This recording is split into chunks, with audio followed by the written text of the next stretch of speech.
பாபா ஓர் கருணாலயம், பாதம்தான் கமலாலயம். பாபா ஓர் கருணாலயம், பாதம்தான் கமலாலயம். சாயப்பா உறவுகள் அனைவருக்கும் வணக்கம். சாயப்பா மேல் நம்பிக்கை வைத்து அவரை நினைத்துக் கொண்டிருக்கும் உங்கள் அனைவரின் வேண்டுதலையும் சாயப்பா நிறைவேற்றுவார். நல்லதையே நினைப்போம், நல்லதே நடக்கும் என்றும் சாயப்பாவின் அருள் உங்களுக்கு இருக்கும். நம் மனதிற்கு இதமான சாயப்பாவின் இன்றைய அருள்மொழியை கேட்போமா? அன்பு குழந்தையே, வாழ்வில் எதையெல்லாம் நீ நிரந்தரம் என நினைத்துக் கொண்டிருக்கிறாயோ அவைகள் எல்லாம் நிதர்சனம் இல்லாத பொய்கள் என்பதை புரிந்து கொள்ளவே சோதனைகள் தரப்பட்டன. யாரை நம்பி உன் உடைமைகளை கொடுத்தாயோ அவர்கள் உண்மை இல்லாதவர்கள் என்பதை உணர்த்தவே பிரச்சனையில் உன்னை சிக்க வைக்க அனுமதித்தேன். அடுத்தவர்களால் உனக்கு ஒருபோதும் நன்மை இல்லை என்பதை உணர்த்தவே அவர்களின் சுயரூபத்தை உனக்கு வெளிப்படுத்தினேன். ஆனால் நீயோ வெகுளியாக இருந்து விட்டாய். உனது அன்பு குணத்தை, அப்பாவித்தனத்தை அவர்கள் பயன்படுத்தி கொண்டார்கள். பொருளையும் நம்பிக்கையையும் நீ இழந்து விட்டாய், அவமானமும் பட்டாய்.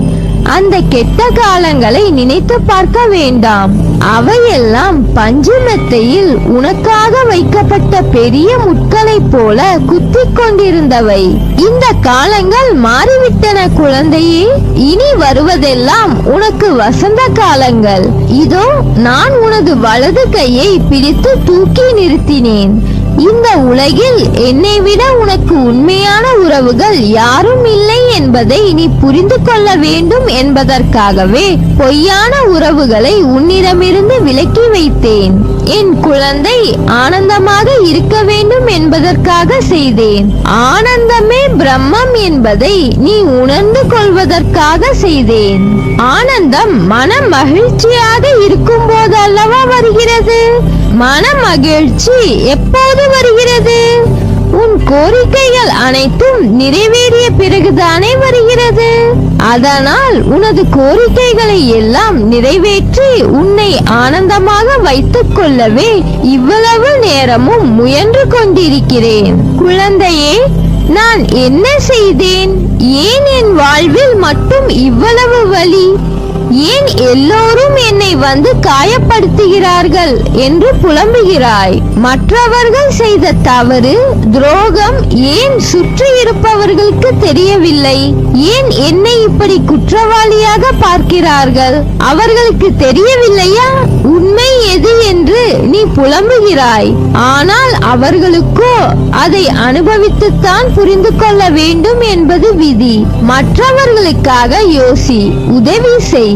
மற்றவர்கள் கஷ்டத்தை நினைத்து வருந்து. மற்றவர்கள் வலிக்காக பிரார்த்தனை செய். ஆனால் உன் வாழ்க்கை என்னும் மூச்சை உனக்காக சுவாசி. அதில் ஒருவர் மட்டுமே உயிர் வாழ முடியும்.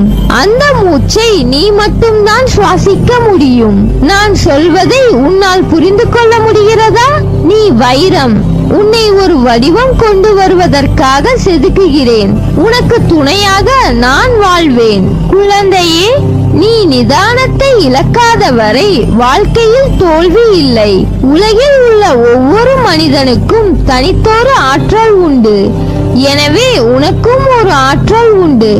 அதை வாழ்வின் முன்னேற்ற பாதையில் பயன்படுத்தி பயணித்தால் அது நல்ல விளைவை தருகின்ற நிலைக்கு உன்னை கொண்டு போய் சேர்க்கும் என்பது நிதர்சனம். உன்னிடம் உள்ள ஆற்றலை நீ குறைந்து மதிப்பிடாதே. என்னால் இது முடியுமா என்று எடுத்த எடுப்பிலேயே எதையும் கண்டு அச்சம் கொள்ளாதே. உனது உணர்வுகள், எண்ணங்கள் மற்றும் பேச்சுக்கள் எல்லாம் எத்தனையோ நிகழ்வை சுற்றி விரும்பியோ வெறுத்தோ தீவிர வட்டமிடுகிறதோ அதுவே நடக்கும். ஆகவே உனக்கு வேண்டியதை பற்றி மட்டும் தீவிர உணர்வோடு சிந்தித்தும் பேசியும் விரும்பியும் இரு. நீ நினைத்தது விரைந்து நிறைவேற வேண்டுமானால் தோற்றாலும் ஓட்டப்பந்தயத்தில் ஓடுபவன் தான் வெளியில் நின்று விமர்சிப்பவனை விட மேலானவன். ஒரு செயலை செய்ய முடியாதவர்கள் அவர்களால் முடியாததை உங்களாலும் செய்ய முடியாது என்று சொல்வார்கள்.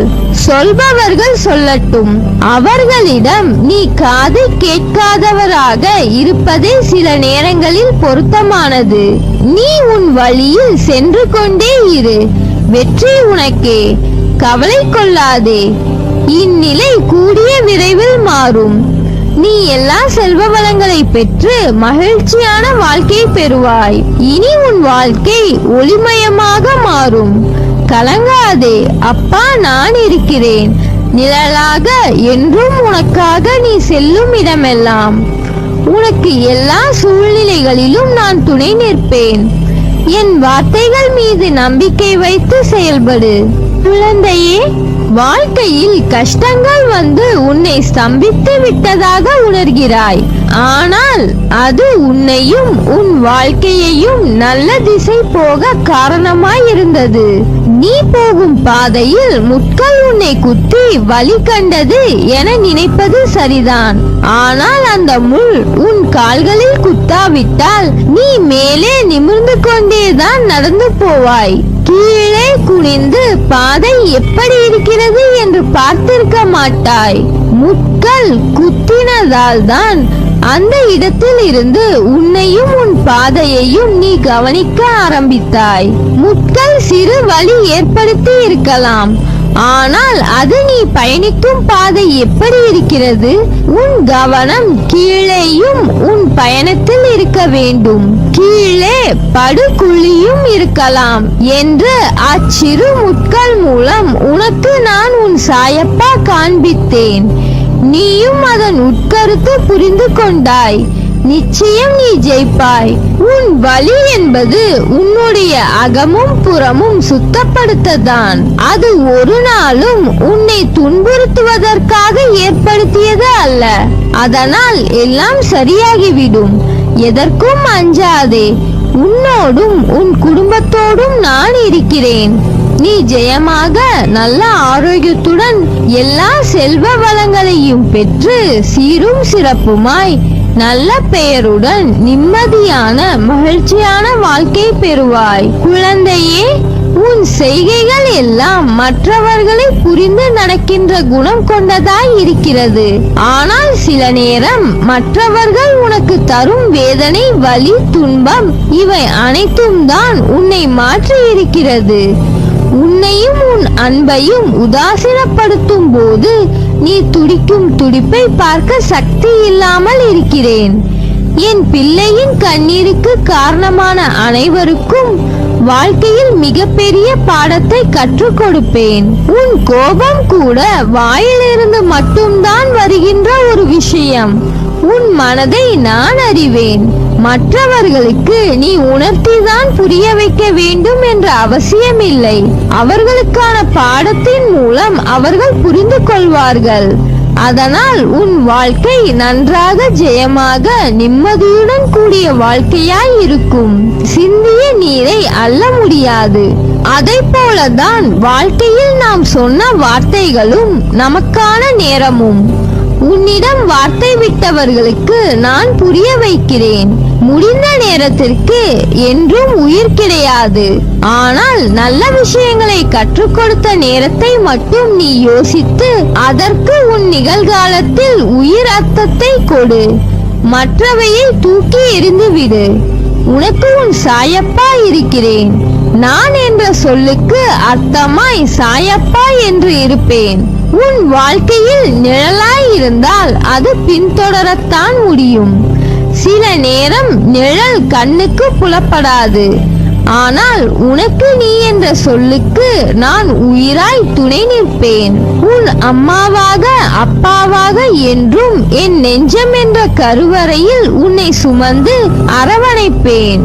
நல்லதே நடக்கும். நீ என் பரிபூர்ண அருளும் ஆசீர்வாதமும் அன்பும் பெற்ற என் செல்ல பிள்ளை.